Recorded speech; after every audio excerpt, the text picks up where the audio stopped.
நல்ல வேளையாக இது விவாத மேடையாக இருந்தது கருத்தரங்கமாக மாற்றப்பட்டு விட்டது. ஏன் மாற்றினாங்கன்னு எனக்கு தெரியாது. ஆனால் 2 பேர் பேசினதுக்கப்புறம் எனக்கு நீங்கள் வஞ்சிக்கோட்டை வாலிபன் சினிமா மாலாமாவும் நடனம் ஆடுவாங்க. சபாஷ், சரியான போட்டின்னு வரு வீரப்பா. இது பாட்டு. அந்த படப்பிடிப்பில் வந்த ஒரு செய்தியை சொல்கிறேன். பத்மினி அம்மா முதல்ல சொல்லிட்டாங்க, நான் தோக்குற மாதிரி சீன் வைக்கக்கூடாது. வைஜெயந்திமாலா சொல்லிட்டாங்க, நான் தோக்குற மாதிரி சீன் வைக்கக்கூடாது. அதில் பெருந்தன்மை பாருங்கள், 2 பேரும் நான் ஜெயிக்கிற மாதிரி வைக்கணும்னு சொல்லலை, நான் தோக்குற மாதிரி இருக்கக்கூடாது. பெரிய பிரச்சனை. எல்லா ஏற்பாடு நடந்து பாட்டு ரெக்கார்டாகி வந்தவுடனே என்ன பண்ணுறதுனே தெரியாமல் நம்ம எஸ்எஸ் வாசன் தயாரிப்பாளர் ஒரு முடிவு பண்ணி, அந்த பாட்டை கேட்டிங்களா? கண்ணும் கண்ணும் கலந்து சொந்தம் கொண்டாடுதேன்னு பாட்டு. என்ன நடனம் பாருங்கள். அதெல்லாம் தமிழ்நாட்டில் அப்படிலாம் நல்ல பாட்டு வந்திருக்கு. இன்றைக்கி நிறைய பாட்டு வருதுங்க. இன்றைக்கி வர சினிமா பாட்டுலாம் குறுந்தொகை, புறநானூறு, தொல்காப்பியம் மாதிரி நமக்கு புரியலல்ல. தேவரணையர் கயவர் அப்படி பாட்டு. வாசன் என்ன பண்ணாருன்னா, ஜெமினி கணேசன் எந்திரிச்சு போய் அவங்க 2 பேரும் முரட்டுத்தனமாக ஆடுறப்ப மேலே இந்த அளவுக்கு பெருசாக ஒரு லைட்டு கட்டியிருக்கோம். அதை ஜெமினி கணேசன் வெட்டி விட்டு டம்முன்னு விழுந்த உடனே அப்படியே சீன் முடியும். அந்த மாதிரி இதில் நான் யாருக்குன்னு தீர்ப்பு சொல்கிறதுன்றது பயந்த நம்ம விசாக பெருமாளும் பிரகாசமும் தலைப்பையே மாற்றி நடுவரை காப்பாற்றலாம் அப்படின்னு. என்ன அருமையான பேச்சு 2 பேரும். ஆன்மீக சிந்தனை, தேசிய சிந்தனை, புதிய கோணங்கள். ஆன்மீக சிந்தனைக்கு நம்ம கவிதா ஜவஹர் எவ்வளவு அழகான கருத்துக்களை சொல்கிறாங்க. நீங்கள் கடவுள்கிட்ட என்ன கேட்பீங்க? பாண்டிச்சேரி போனீங்கன்னா மணக்குள விநாயகர் கோயிலில் போய் சும்மா மிதிச்சிட்டு வாங்க, உங்களுக்கு கடவுள் நம்பிக்கை இருக்குது இல்லைன்றதில். பாரதி மிதித்த இடம் அது. பாண்டிச்சேரி போனால் மணக்குள விநாயகர் கோயிலுக்குள்ளே போய் கால் பதிச்சிட்டாவது வந்துடுவேன். அதில் ஒரு சிறப்பு என்னென்னா, அதில் அந்த பதிச்சிருப்பாங்க மணக்குள விநாயகரை பற்றி பாரதி எழுதின பாட்டை பதிச்சிருப்பாங்க. என் கையில் பணம் வந்தால் உனக்கு பொன்னால் உனக்கொரு கோபுரம் செய்வேன்னு பாரதி எழுதியிருக்கான். இன்றைக்கு இருக்கக்கூடிய நிர்வாகம் மணக்குள விநாயகருக்கு பொன்னால் கோபுரம் அமைத்திருக்கிறார்கள். அந்த கவிதை வரியை பதிச்சு அவன் அங்கே என்னவோ நமக்கு கால் வச்சாலே ஒரு ஷாக் அடிக்கிற மாதிரி இருக்கும், பாரதி வந்துட்டு போன மண்ணுன்னு. அவன் கேட்குறான், எனக்கு வேண்டும் வரங்களை இசைப்பேன் கேளாய் கணபதி. எனக்கு வரம் வேணும்டா. ஏற்ற கணபதி கிட்ட என்ன? மனதில் சலனம் இல்லாமல். வரன்றது எனக்கு பணம் வேணும், புகழ் வேண்டாம். என் மனசு சலனப்படக்கூடாது. சலனப்பட்டால் என்ன ஆகும்? எனக்கு இதை படிக்கும் போதெல்லாம் தென்கட்சி சுவாமிநாதன், தென்கட்சி சுவாமிநாதன் ஐயா எல்லாருக்கும் தெரியும் இல்லையா? அவர் வேளாண் கல்லூரியில் படித்தார் கோயம்புத்தூரில். கோயம்புத்தூர் கல்லூரி மாணவராக அவர் இருந்தப்போ அவரோட ஆசிரியர் சொன்ன ஒரு துணுக்க சொல்லுவார் தென்கட்சி. நான் ரொம்ப நேரம் பாடம் நடத்திட்டேன், கொஞ்சம் ரிலாக்ஸ் பண்ணுறதுக்கு ஒரு துணுக்கு சொல்கிறேன்னு தென்கட்சி சாமிநாதனோட வாத்தியார் சொன்னார் ஆசிரியர். என்னென்னா, ஒருத்தன் ரொம்ப குண்டு, உடம்பு மெலியணும்னு ஆசைப்படுறான், மெலிகிற மாதிரியே இல்லை. ஏதோ ஒரு வேலையாக அமெரிக்காவுக்கு போயிருக்கான். அந்த தெருவில் நடந்து போகும்போது ஒரு போர்டு, உடல் இழைக்க வேண்டுமா இங்கே அணுகுங்கள். சரின்னு போயிட்டான் உள்ள. தெரியுமாம்மா அது? சரின்னு உள்ளே போயிட்டான். அதில் ஆர்டினரி ட்ரீட்மெண்ட் $10, ஸ்பெஷல் ட்ரீட்மெண்ட் $50. சரி, எதுக்கு வீணாக செலவு பண்ணின்னு $10 கட்டி ட்ரீட்மெண்ட்டுக்கு உள்ளே போயிட்டான். இவ்வளோ பெரிய இடம்னு வச்சுக்கோங்க. அந்த கதவை திறந்து உள்ளே போங்கன்னா ரிசப்ஷனிஸ்ட் கதவை திறந்து போனால் இவ்வளோ பெரிய இடத்துல மேஜை நாற்காலி கலைஞ்சி கலைஞ்சி கலைஞ்சி கிடக்குது. அப்படி அந்த தொலைவில் ஒரு அழகான சின்ன பொண்ணு நிற்கிறான். அவர் இவனை வான்னு கை காட்டினோடனே இவன் கொஞ்சம் வேகமாக போனாங்க. அவள் ஓடுறான். அவள் ஓடினவுடனே இவன் மனதில் சலனம் இல்லாமல், ஞாபகம் வச்சுக்கோங்க, அவளை திரட்டி ஓடி கையில் சிக்கவே மாட்டுறா. ஓடி ஓடி ஒரு 15 நிமிஷம் ஓடி மூச்சு வாங்கின உடனே டக்குன்னு கதவை திறந்தாங்க. இதாங்க ட்ரீட்மெண்ட் இன்னைக்கு, வாங்க. இவன் வெளியே வந்துட்டான். அவன் பார்க்குறான், ஆர்டினரி ட்ரீட்மெண்ட்டே இவ்வளோ நல்லா இருக்கு, ஸ்பெஷல் ட்ரீட்மெண்ட் எப்படி இருக்கும் அதையும் பார்த்துடலாம். அது $50. போமே, $10 எப்படின்னா $50 கட்டிட்டு உள்ள போனால். அதே மாதிரி கதவை திறந்து போச்சோன்னா இன்னொரு பக்கத்தில் இவ்வளோ பெரிய இடம், மேஜ நாற்காலி அதே மாதிரி கிடக்குது. ஒரு வயசான கிழவி, வயசானதான் கிழவி, ஆனால் பல பேர் ஒத்துக்கிறது இல்லை, அதனால் அப்படி சொல்லிடுறது. அவள் அப்படி நிற்கிறா.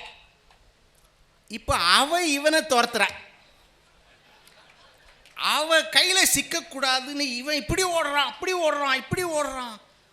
15 நிமிஷம் தான் கதவை டக்குன்னு திறந்து, இதான் சார் ஸ்பெஷல் ட்ரீட்மெண்ட்டு, இதை விட இன்னும் பெரிய ஸ்பெஷல் ட்ரீட்மெண்ட்டும் இருக்குது, அது வேணாம், இது போதும், இந்த ட்ரீட்மெண்ட் போதும்.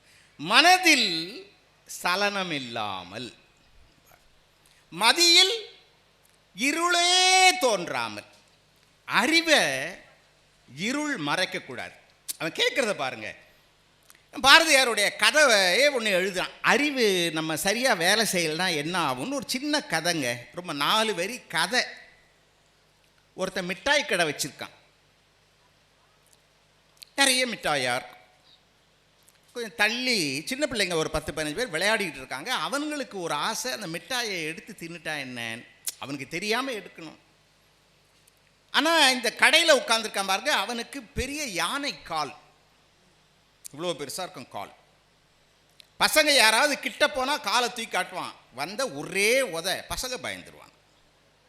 சாதா காலில் உதைச்சாலே இந்த வலி வலிக்குதே, இந்த யானைக்காலில் உதைச்சா என்ன ஆகும்னு எவனுமே போகிறதில்ல. ஒரே ஒருத்த மட்டும் கொஞ்சம் யோசித்து பார்த்தான், என்னதான் நடக்குதுன்னு பார்க்கலான்னு போய் மிட்டாய் எடுத்துட்டான். மிட்டாயை எடுத்துட்டு திரும்புகிற நேரம் கடைக்காரன் பார்த்துட்டான். அவன் அந்த யானைக்கால் மாதிரி பெரிய காலில் ஓங்கி ஒரு உதவிட்டான் பாருங்களேன், பஞ்சு வந்து உழுந்தா மாதிரி இருந்துதான். ஏன்? சாதா காலில் எலும்பு இருக்கும், யானைக்கால் உள்ள எலும்பு கிடையாது, வெறும் சதை கொள்ள பொலன்னு இருக்கும் பாருங்களேன். பஞ்சு வந்து உழுந்தா மாதிரி இருந்தவொடனே இந்த பையன் சொன்னானா, டேய் வலிக்கவே இல்லைடா, பூப்பந்து எறிகிற மாதிரி இருக்கு, வாங்கடா மிட்டாய் எடுக்கலான். இந்த கதை சொல்லிட்டு பாரதி சொல்கிறான், அறிவு உங்களுக்கு தெளிவாகல்னா இப்படி தான் ஒன்றுமே இல்லாத விஷயத்தை நினச்சி பயந்துக்கிட்டு இருப்பீங்கன்னு கதையை முடிக்கிறான். அப்போ மனதில் சலனம் இல்லாமல், மதியில் இருளே தோன்றாமல், எனக்கு என்ன கடமை? கடமையாவன தன்னை கட்டுதல். எது கடமை? என்ன நான் கட்டணும்? கடமையாவன தன்னை கட்டுதல், பிறர் துயர் தீர்த்தல், பிறர் நலம் வேண்டுதல். பக்தி ஒருத்தனுக்கு இருக்கிறதுக்கு அடையாளம் என்ன? பாரதி சொல்றான், பக்தி உடையார் காரியத்தில் பதறார். ஒருத்தர் உண்மையான பக்தி இருக்கிறான்றதுக்கு என்னடா அடையாளம்னா, பூசிக்கிறது, அதுக்கு தகுந்த மாதிரி உடை போட்டுக்கிறது, சாமியார் மாதிரி திரியறது. பக்தி உடையார் காரியத்தில் பதறார், வித்து முளைக்கும் தன்மை போல் மெல்ல செய்து பயனடைவார். ஒரு விதை விளையும் போது யாராவது நீங்கள் தினமும் தோண்டி தோண்டியாக பார்ப்பீங்க, எவ்வளோ வளர்ந்துருக்கு எவ்வளோ வளர்ந்துருக்குன்னு. வித்து முளைக்கும் தன்மை போல் மெல்ல செய்து பயனடைவார். சக்தி தொழிலே அனைத்துமெனில் சார்ந்த நமக்கு சஞ்சலம் ஏன்? வித்தைக்கு இறைவா கணநாதா மேன்மை தொழிலில் பணி எனையே. என்ன மேன்மை தொழிலில் பணி? எந்த அளவுக்கு அவன் ஆன்மீகத்தில் போனான் தெரியுமா? ஒரு சாமியார், குள்ளச்சாமின்னு பேர், முதுகில் எப்பவுமே அழுக்கு துணியை மூட்டையை கட்டிக்கிட்டே திரிவான். அவன்கிட்ட போய் ஒரு நாள் பாரதி கேட்டானா, ஏன்யா முதுகில் அழுக்கு துணியை கட்டி சுமக்கிறேன்னு. அவன் ஒரே வார்த்தை சொன்னானா, நீ உள்ளே சுமக்கிற, நான் வெளியே சுமக்கிறேன். எப்படி? பாரதி எழுதுறான், நீ உள்ளே சுமக்கிற, நான் வெளியே சுமக்கிறேன். சரி, நீ என்ன தொழில் பண்ணுற? நான் வண்ணாந்தொழில் பண்ணுறேன். இந்த சொல் பாரதி பயன்படுத்துறது யாரும் தப்பாக எடுத்துக்காதீங்க. வண்ணான் தொழில் பண்ணுறேன். அப்படி என்ன வண்ணான் தொழில்னா, என் மனசுன்ற கழுதை மேலே என் உணர்வுகளை ஏற்றி தினமும் அதை சுத்தப்படுத்தி வர்றனே, அப்போ அது வண்ணாந்தொழில் தானே. நான் எவன் சுத்தப்படுத்துகிறானோ அவன் தான் ஆச்சாரியன்னு எழுதுகிறான் பாரதி. அவன் சொல்கிறான், கேளப்பா சீடனி கழுதை ஒன்றை கீழான பன்றியினை தேளை கண்டு தாளை பார்த்து இருகரமும் சிரமேல் கூப்பி சங்கர சங்கர என்றே பணிதல் வேண்டும். கேளப்பா சீடனே, கழுதை ஒன்றை கீழான பன்றியினை தேளை கண்டு தாளை பார்த்து இருகரமும் சிரமேல் கூப்பி சங்கர சங்கர என்றே வணங்கல் வேண்டும். ஆன்மீகத்தினுடைய எல்லை. பன்னியை பார்த்து கும்பிடு. நம்ம கும்பிடுறதெல்லாம் பண்ணியா இருக்குன்னு கொஞ்ச நாள் கழிச்சு தெரியுது, அதை வேற விஷயம். பாரதி வேற சொல்றான். கேளப்பா சீடனே, கழுதை ஒன்றை கீழான பன்றியினை தேளை கண்டு தாளை பார்த்து இருகரமும் தலைமேல் கூப்பி சங்கர சங்கர என்றே பணிதல் வேண்டும். அப்புறம் அவனே நினைக்கிறான் போல, பன்றியை கீழான பன்றின்னு சொல்லிட்டமே, அது தப்பு இல்லை, கீழான பன்றின்னு சொல்லக்கூடாது. அப்போ சொல்றான் அடுத்து, கூளத்தை மலத்தையும் வணங்கல் வேண்டும். குப்பையை வணங்கு, அதுல கடவுள் இருக்கான். நீ மனத்தை சரியாக வைத்து கொண்டால் மலத்தை வணங்கு, அதற்குள்ளே கடவுள் இருக்கிறான். என்ன ஆன்மீக சிந்தனைங்க! கூளத்தை மலத்தையும் வணங்க வேண்டும். கூடி நின்ற பொருள் அனைத்தும் கூட்டம் தெய்வம். மீளத்தான் இதை தெளிவாய் விரித்து சொல்லுவேன். இன்னொரு சொல்றேன், விண் மட்டும் கடவுள் அன்று மண்ணும் அகுதே. கடவுள்னா மேலே பார்த்து கடவுளேன்றாதரா, இங்கே வாழ்றவன் தான்டா கடவுள், இங்கே வாழ்றவன் தான் கடவுள். அதனால்தான் நம்ம கவிதா ஜோகர் சொன்னாங்களே, அந்த மாதிரி எத்தனை கோடி இன்பம் வைத்தாய்னு எழுதுனாங்க. இத்தனைக்கும் உங்களுக்கு தெரியுமா, அவனோட வறுமையை பற்றி சொன்னாங்க. ஆனால் செல்லம்மா பாரதி வேறு மாதிரி எழுதுகிறாங்கம்மா. சமீபத்தில் தான் படித்தேன். சாகிறதுக்கு கொஞ்ச நேரம் முன்னால் கூட தலப்பாவை சரி பண்ணிக்கிட்டானா, கோட்டை சரி பண்ணிக்கிட்டானா, செல்லம்மா எழுதுகிறாங்க. தன்னுடைய தோற்றத்தை பற்றி அவ்வளோ அக்கறையான் பாரதிக்கு. அவர் இறப்பதற்கு சற்று சில மணி நேரங்களுக்கு முன்னால் கண்ணாடி முன்று தோற்றத்தை சரி செய்து கொண்டார்னு எழுதுகிறாங்க. அவ்வளோ கவலை. பராசக்தி முன்னால் நின்று பேசுகிறாங்க, ஏ பராசக்தி, நீ இருப்பதை அவன் கண்டான், உனக்கு அறிவு இருக்கிறது என்பது யாருக்கு தெரியும்? யார்? பராசக்தி கிட்ட. எவ்வளவு துன்பம் எனக்கு, வீட்டு வாடகை தர முடியவில்லை, வாய்தா வாய்தா வாய்தா, குழந்தைக்கு உடம்பு சரியில்லை, கையிலே பணம் இல்லை. இந்த நாட்டை பற்றியும் மொழியை பற்றியும் பேச வேண்டிய நினைக்க வேண்டிய என்னை உப்புக்கும் மிளகாய்க்கும் கவலைப்பட வைத்தால் நான் நாஸ்திகனாகி விடுவேன், ஜாக்கிரதை. யார? பராசக்தியை மிரட்டுறான். ஒழுங்கா இரு, இல்லைன்னா விட்டுட்டு போயிடுவேன் அவன் தான். ஆனால் மனசுக்குள்ள கவலைப்பட்டானா, எத்தனை கோடி இன்பம் வைத்தாய் எங்கள் இறைவா. எவ்வளோ கவலை வந்தாலும் அவன் அழுதது இல்லைங்க. நான் ஒன்று, நம்ம சதீஷ்சீலன் ஐயா அவங்க எல்லாருக்கும் தெரியும், இங்கே வந்திருக்காங்க, சமீபத்தில் மறைஞ்சிட்டாங்க. அவர் கொடுக்குற ஒப்புமை சொல்கிறேன். கண்ணதாசன் வாழ்க்கையில் எல்லா பெருமையும் பார்த்தவர் இல்லையா? அரச கவியாக இருந்தவர், நல்ல வசதியோடு இருந்தவர். ஆனால் என்னை கண்ணதாசனை நான் ரொம்ப நேசிக்கிறேன். என்னை தெரிஞ்சவங்க தெரிஞ்சிருப்பீங்க. ஆனால் கண்ணதாச வாழ்க்கை வேறங்க. அழுதுகினே இருக்கிறதுல சுகம்னுவார் கண்ணதாசன். எல்லாம் இருக்குது, தொழுவது சுகமா, வண்ண தோகையின் கனிந்த மார்பில் விழுவது சுகமா, உண்ணும் விருந்துதான் சுகமா? இல்லை, பழகிய இன்பம் எண்ணி பள்ளியில் தனியே சாய்ந்து அழுவதே சுகம் என்பேன் நான், அறிந்தவர் அறிவீராக. யார்? கண்ணதாசன்.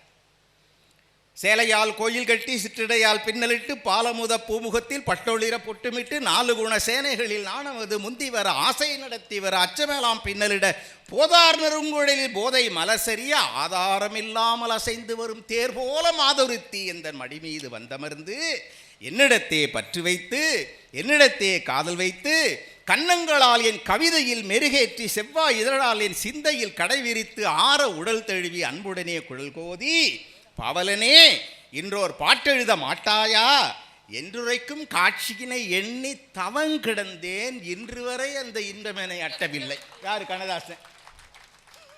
அதை விட என்ன அவன் சொல்ற பொய் தான். நீங்க ஒரு பக்கம் பாருங்க, ரசமான தத்துவம் ராட்சச சிந்தனைகள், ரகமான கோப்பையில் சுவையான மதிவிலே ரகசிய தேவகீதம், அசலான காவியம் அழகான ஓவியம் 1010 லட்சம், அடிவானம் பூமியில் கடலாடுகின்ற போல் அடிபோடும் போதை உள்ளம், வசமான பெண்மையும் வளமான கிண்ணமும் வாழ்க்கையில் உள்ள மட்டும் வாராது இங்கென்னிடம் வாராது சஞ்சலம் வாராது மரண பயமே. இது கண்ணதாசன். இன்னொரு பக்கம், சீசரை பெற்றதாயும் சிறப்புடன் பெற்றாள், நாசரை பெற்றதாயும் நாட்டுக்கு நான் நன்மைக்கே பெற்றாள், காமராசரை பெற்றதாயும் நாட்டுக்கு பெற்றாள், என்னை ஆசையுடன் பெற்றதாயோ அழுவதற்கென்றே பெற்றாள். எல்லாம் இருந்தும் கண்ணதாசன் மனநிலை அது. ஆனால் பாரதி இருக்கானே, அவ்வளவு கஷ்டம் இருந்தாலும் கடைசியில் எத்தனை கோடி இன்பமடா உலகத்தில், உலகமே மகிழ்ச்சிடா. இவங்க சொன்னாங்கல்ல, நம்ம ஆத்திசூடிக்கு கடவுள் வாழ்த்து எழுதுறானே, அணிந்து மோனத்திருக்கும் முழு வெண்மேனியான் கரு நிறம் கொண்டு பார் கடல் மிசை கிடப்போன், மகமது நபிக்கு மறையருள் புரிந்தோன், இயேசுவின் தந்தை என பல மதத்தினர் உருவகத்தாலே உணர்ந்து உணராது பலவகையாக பரவிடும் பரம்பொருள் ஒன்று, அதனியல் ஒளியுறும் அறிவு அதனிலை கண்டார் அல்லலை அகற்றினார். ஆன்மீகத்தினுடைய எல்லை. அதனால்தான் நீங்கள் அந்த ஈசன் வந்து சிலுவையில் மாண்டான், ஜீசஸ் பற்றி எழுதுகிறாங்க, இயேசு பற்றி. சிலுவையில் மாண்டது இயேசு இல்லையா, ஈசன். அந்த பாட்டை படிச்சு பாருங்க. ஈசன் வந்து சிலுவையில் மாண்டான், எழுந்து உயிர்த்தனன் நாள் ஒரு மூன்றில், நேசமா மரியா மக்தலேனா நேரிலே அந்த செய்தியை கண்டார். அதுக்கு ஒரு பொருள் இருக்குடா, நான் தேசத்தீர் இதன் உட்பொருள் கேளீர், தேவன் வந்து நமக்குள் கலந்து நாசமின்றி நம்மை நிதம் காப்பார், நம் அகந்தையை நாம் கொன்றுவிட்டார். நம்பி நேராக காலேஜுக்கு போக மாட்டான், பஸ் ஸ்டாண்டுக்கு போய் அங்கே வர வேண்டியவங்களாம் வந்தாச்சான்னு பார்த்து, பஸ் ஏறுறவங்கெல்லாம் ஏறிட்டாங்களான்னு பார்த்து பத்திரமா அமுச்சிட்டு அப்புறம் காலேஜுக்குள்ளே போய் கிளாஸ் கூட போக மாட்டான். காதலி வரலன்னு காத்துட்டு இருக்கிறதுக்கு என்ன உதாரணம் சொல்லுவீங்க? சுயசரிதையில் பாரதி எழுதுறான். அவனோட சுயசரிதை படித்து பாருங்க. அவன் சின்ன வயசு இளம் பிராயத்து காதல் எழுதுறான். சின்ன வயசில் யாரோ ஒரு பெண்ணு அவ குளத்துக்கு தினமும் தண்ணி எடுக்க போவா. தண்ணி எடுத்துக்கிட்டு அந்த பக்கமாக தான் வருவா. அதுக்கு நான் காத்துக்கிட்டு இருந்தேன். அது எப்படி தெரியுமா காத்துட்டு இருந்தேன்? தேசபக்தர்களை வெள்ளக்காரங்கிட்ட காட்டி கொடுக்கறதுக்குன்னு சில கருங்காலிகள் இருந்து காத்துட்டு இருப்பாங்களே, யாருக்கு? தேசபக்தர்கள் வராங்களான்னு பார்த்து காத்துட்டு இருப்பாங்களே காட்டி கொடுக்கறதுக்கு, அந்த மாதிரி என் காதலிக்கு காத்துட்டு இருந்தேன்றான். சீரெடுத்த புலையியல் சாரர்கள் தேசபக்தர் வரவினை காத்தல் போல். இவ சொல்ற உதாரணம் கூட அதான். காதலிக்கு காத்திருந்தது எப்படிறான்னா, காட்டி கொடுக்கறதுக்கு, தேசபக்தர்களை காட்டி கொடுக்கறதுக்கு காத்திருப்பானே, அந்த மாதிரி காத்துட்டு இருந்தேன். அடிமைத்தனம்ன்றது அவனால் அவனால் ஏற்றுக்க கூட முடியல. ஒரு கதை எழுதுறான், வீட்டு நாய் கதை பேர். ஒரு வீட்டில் ஒரு நாய் வளர்க்குறாங்க, அதுக்கு பகதூர்னு பேர். வீட்டு முதலாளியோட வேட்டை நாய். அது வேட்டைக்கு கூப்பிட்டு போகிறப்ப அவர் வேட்டை ஆடிட்டு உட்கார்ந்துருக்கும் போது யார் அந்த முதலாளி, இந்த நாய் அப்படியே கொஞ்சம் சுற்றி பார்க்கலான்னு போனால் ஒரு ஓநாய் வந்து தான். அந்த ஓநாய்க்கு இந்த வீட்டு நாயை பார்த்தோன்னே பிடிச்சிருச்சு. பாரதியோட கதை. வீட்டு நாய் நல்லா கொழு கொழு கொழுன்னு இருக்கு. ஓநாய் வந்துட்டு, ஐயா வணக்கம், 2 நாய் பேசிக்குமான்னு கேட்காதுங்க. நிறைய நாய்ங்க பேசிக்குது, 2 நாய் பேசிக்குமான்னு நீங்கள் கேட்கக்கூடாது. அது பாரதி ஒரு கதை எழுதுகிறான். வணக்கங்க, வீட்டு நாய். யார்? இல்லை, நான் இங்கே தான் காட்டில் இருக்கேன். ஓநாய். அப்படியா? பொதுவாக என் அந்தஸ்துக்கு நான் ஒன்றை மாதிரி ஆள் கூட பேசக்கூடாது. யார்? வீட்டு நாய் சொல்லிச்சான். ஆனாலும் உன்கிட்ட பேசலான்னு தோணுது, பேசுகிறேன். எப்படி இருக்குது வாழ்க்கை? உடனே ஓநாய் சொல்லிச்சான், ஐயா நீங்கள் நல்லா வசதியாக புஷ்டியாக இருக்கீங்க, நிறைய சாப்பிட்றீங்க போல இருக்குது. நான் காட்டில் இருக்கேன், எதுவும் சாப்பிட கிடைக்க மாட்டுது. நான் அடிக்க வந்தால் ஓடி போயிடுதுங்க, வேட்டை நாயாக இருக்க முடியல என்னால். நீங்கள் ஒன்று பண்ண முடியுமா? உங்கள் முதலாளிகிட்டே என்னை கூட்டிகிட்டு போங்களேன், நானும் வந்துடுறேன் உங்களோட. வீட்டு நாய் பகதூர் யோசிச்சு தான், சரி உன்னை பார்த்தா பாவமாக இருக்குது வா அப்படின்னு. இப்போ வீட்டு நாயும் ஓநாயும் அந்த முதலாளி இருக்கிற இடத்த நோக்கி வரும்போது அந்த ஓநாய் பகதூரை கிட்ட பார்க்குது. கழுத்தில் ஒரு வளையம் போட்டா மாதிரி ஒரு தடயம் தெரியுது. இப்போ அந்த ஓநாய் கேட்டு தான் வீட்டு நாயை பார்த்து, உங்கள் கழுத்தில் ஏதோ தழும்பு மாதிரி தெரியுதே, அது என்ன? அதுவா, தங்கத்தில் எனக்கு அப்படி கட்டி வச்சிருப்பாங்க. உங்கள் கழுத்தில் ஏன் தங்கம் போட்டு கட்டினாங்க? இல்லை, நான் வீட்டில் இருக்கிறப்ப நான் வெளியே போயிடக்கூடாதுன்னு தங்கத்திலேயே எனக்கு கழுத்தில் ஒரு வளையம் போட்டு வெள்ளி சங்கிலி கட்டி என்னை கட்டி வச்சுருப்பாங்க. இப்போ நான் வெளியே வந்ததுனால அதை கழட்டி வச்சுட்டாங்க. எப்படி? தங்கம் கழுத்தில் வெள்ளி சங்கிலி. நான் அப்படி தான் என்னை கட்டி வைப்பாங்க. என்னோட ஓனாய் சொல்லித்தான், சி மானங்கெட்ட பயல், உன்னை நம்பணும் பார், அடிமை வாழ்க்கை வாழ்கிற நீ, உன்னை கட்டி வைக்கிறது சாதாரண கயிறாக இருந்தானே, தங்க கயிறாக இருந்தானே, வெள்ளி கயிறாக இருக்க, அடிமை தானே நீ. நான் காட்டில் வாழ்கிறேன், எனக்கு தலைவன் யாரும் கிடையாது, யாருக்கும் நான் அடிமை இல்லை, கிடைச்சா சாப்பிடுவேன், இல்லைன்னா சும்மா கிடப்பேன். நீ அடிமையாக இருந்து வீட்டு சோறு தின்னுட்டு ஜம்பமாக பேசுகிற, உன் கூட மனுஷன் வருவானா நான்ட்டு அந்த ஓனாய் ஓடி போச்சு அப்படின்னு சொல்லிட்டு சொல்கிறான். பாரதி எழுதுறான், கதை எப்படி முடிக்கிறான். அடிமை வாழ்வு என்பது நினைத்து கூட பார்க்கக்கூடாத ஒன்று. யாருக்காரு? வெள்ளைக்காரன் இல்லை, நம்ம நாட்டிலேயே நிறைய பேர் நம்ம அடிமைப்படுத்தணும்னு நினச்சான்னா பதில் இதுதான். எங்களால் யாருக்கும் அடிமையாக இருக்க முடியாது. இந்த உணர்வு அப்படி. தன்னை பன்றின்னு பாரதி ஒரு உதாரணம் சொல்கிறான். நீங்கள் நம்புவீங்களா? அருந்தவ பன்றி. என்னங்க இது, பாரதி தன்னை அருந்தவ பன்றின்னு சொன்னானா அப்படின்னு நீங்கள் கேட்டிங்கன்னா சொன்னான். எப்படின்னா, இது ஒரு பெரிய கவிதை. எனக்கு அந்த கவிதை மனப்பாடமாக இல்லை, நீங்கள் மன்னிக்கணும். கவிதை காதலின்னு தலைப்பு. நீங்கள் வேணால் போய் படித்து பாருங்கள், இது இருக்குதா இல்லையான்னு. வாராய் கவிதையாம் மணிப்பெரும் காதலி அப்படின்னு அந்த கவிதை தொடங்கும். அதில் அவன் சொல்கிறான், நான் கவிதைன்ற காதலி கூட தான் இருந்தேன், ஆனால் கழுத்தை நெரிக்கிற வறுமை, இதனால் நான் ஒரு வேலைக்கு போயிட்டேன். யார்? பாரதி இந்த எட்டயபுரம் சமஸ்தானங்கிட்ட கொஞ்ச நாள் இருந்தான் இல்லைங்க, அதை எழுதுகிறான். அங்கே வேலைக்கு போகிறதுனால கவிதை எழுதவே என்னால் முடியாமல் போயிடுச்சு. தினமும் கவிதை எழுதுறதுனால கவிதை எழுத முடியல. தமிழோடு வாழ்கிற என்னால் தமிழோடு வாழ முடியல, வேற வழி இல்லாமல் போச்சு. இது எப்படி இருக்குன்னா,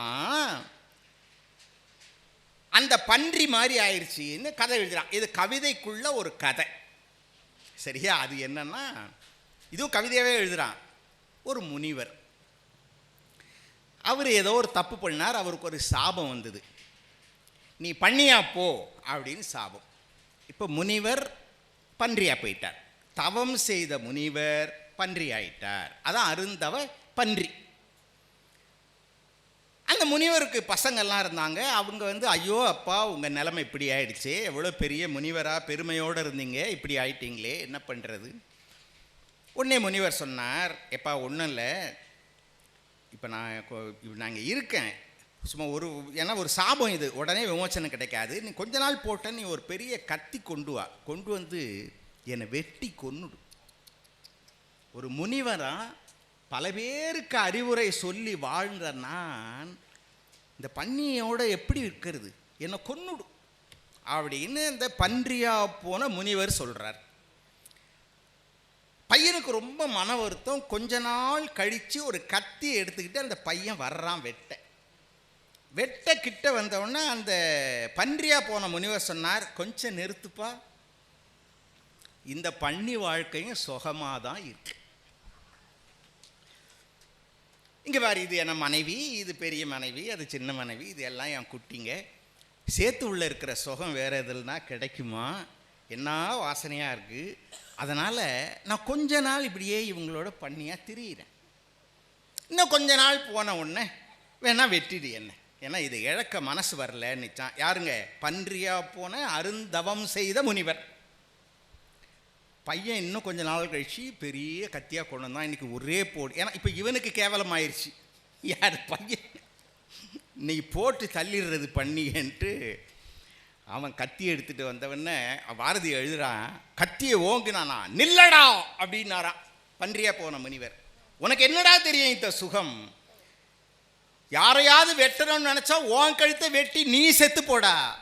நான் இனிமேல் இங்கே தாண்டா இருப்பேன், இந்த சுகம் இனிமேல் ஏது, இப்படி வேற எங்கடா இருக்குன்னு அந்த பன்றி சொல்லிச்சே.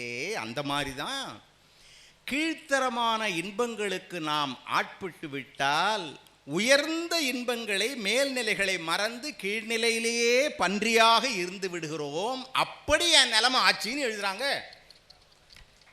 இதான் அருந்தவ பன்றி. பல பேர் அப்படிதாங்க, நிறைய அறிவாளி தான், ஆனால் கீழ் சுகத்துக்கு ஆசைப்பட்டு பண்ணியாக போயிடுறான். அப்புறம் அதுலேருந்து வெளியே வர முடியாமல் கிடக்கிறான். இப்படி எழுதுகிறான். பாரதிதாசன் எழுதுகிறார், பாண்டிச்சேரியில் இருந்தப்ப நேரம் ஆயிடுச்சு, முடிச்சிடலாம். பாரதி எப்படி வாழ்ந்தானான் தெரியுமா?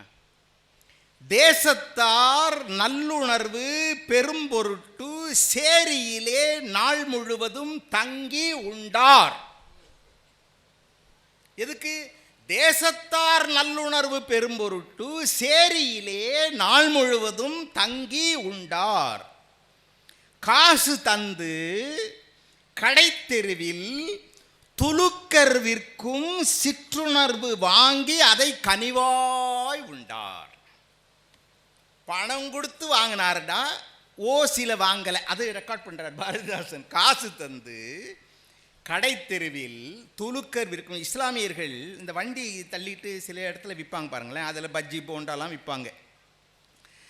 வேணும்னே ஜனங்க மற்றவங்க பார்க்கணுன்றதுக்காக அந்த கடையில் நின்றுக்கிட்டு பாய் அதை கொடு இதை கொடுன்னு பணம் கொடுத்து வாங்கி எல்லாரும் பார்க்குற மாதிரி தின்வாராம். தேசத்தார் நல்லுணர்வு பெரும்பொருட்டு சேரியிலே நாள் முழுவதும் தங்கி உண்டார். காசு தந்து கடை தெருவில் துலுக்கர் விற்கும் சிற்றுணவு வாங்கி அதை கனிவாய் உண்டார். இப்போ சும்மா இருப்பாங்களா? கூட இருக்கவங்களாம் திட்டுவான்ல, அவர் எங்கே பிறந்தானோ அவங்கெல்லாம் திட்டுவான்ல, நம்ம குலத்தை கெடுக்க வந்த பாவி அசிங்கப்படுத்துறான், திட்டுவாங்கல்ல.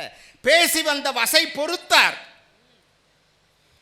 பேசி வந்து வசை பொறுத்தார். நாட்டில் பல்லோர் பிறப்பாலே தாழ்வு உணர்வு பேசுகின்ற மோசத்தை நடக்கையினால் எழுத்தால் எதிர்த்தார். ஜாதியில உயர்ந்த ஜாதின்னு தாழ்ந்த ஜாதின்னு எவன்டா பேசுறதுன்னு கேட்டவர் பாரதியார் மாதிரி கிடையாதுன்னு பாரதிதாசன் எழுதுகிறார்.